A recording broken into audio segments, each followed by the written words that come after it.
soddon sano oo sanad guuradii soddonaad aynu joogno maanta Somaliland halkee ayay ka timi halkee joogtaa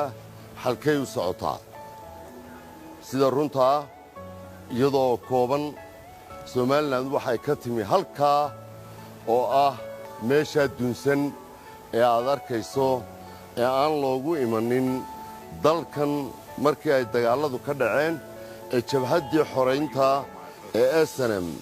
ay dalka ka xoreysay nidaamkii militariska ahaa ee Maxamed Siyaad Barre dalkan aad arkayso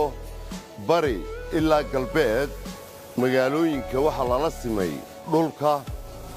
magaalada Hargeysa oo aynu caawa joogno waad aragtaa sida ay u burbursan tahay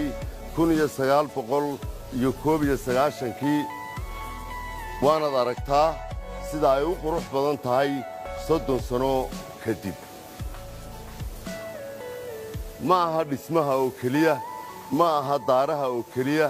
ma aha ganacsiga oo keliya ma aha caafimaadka oo keliya ma aha waxbarashada oo keliya ma aha jaamacadaha oo keliya ma aha beeraha oo keliya ma aha wadooyinka oo keliya ma aha ladnaanta muuqata oo keliya waxa dumay oo dib loo dhisay qofnimadii iyo dhaqankii ummadda waxa dumay oo dib u dhismay fakarkii iyo habnololeedkii shacbiga Somaliland waxa dumay oo dib u dhismay qabkii shacbiga Somaliland halkee laga yimi waxa laga yimi meel xorriyad la'aan ah waxa laga yimi burbur dhaqaale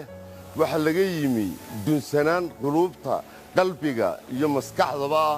waxa laga yimi dhiig daadanaya habeen iyo maalin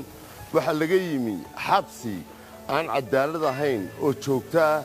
waxa laga yimi caafimaad darro waxa laga yimi waxbarasho la'aan waxa laga yimi baasaboorka lagu dhoofayo oo loo doonto Muqdisho waxa laga yimi in darajo laga ilaaliyo qofka Somaliland loo garto waxa laga yimi hooyo maalin walba ilmeynaysa oo ama ubadkeedii la madfac lala dhacayo oo ay geeriyoonayaan ama odageedii xabsi loo sii jiidayo oo uu xidhan yahay ama walaalkeed hargalay oo duhur ah horteeda lagu toogtay waxa la joogaa xorriyad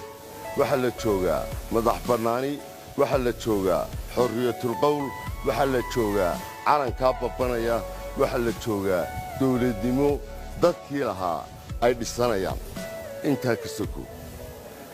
Somaliland 1991kii haddii ay tahay taa duunsanayd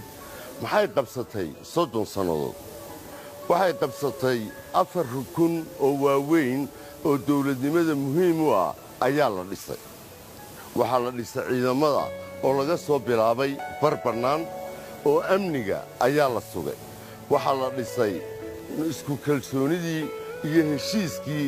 dadkii iyo shacbigii dalka wada lahaa ee Maxamed Siyaad Barre u qaybiyey qabaa'ilka ee uu qaarna xuduudiisa taageerta ka dhigtay qaarna la dagaalamayay ayaa la heshiisiyey oo wax wada dhistay oo Somaliland wada dhistay waxa la sameeyey dastuuro iyo axdi qarameed lagu shaqeeyo oo ka duwan nidaamkii militariska ahaa waxa la sameeyey dimuqraadiyad qofku uu codkiisa warqad ku dooranayo hoggaanka uu doonayo inuu dalkan ka tariyo waxa la sameeyey madax bannaani xorriyatul qowl uu qofku cabbirayo ra'yigiisa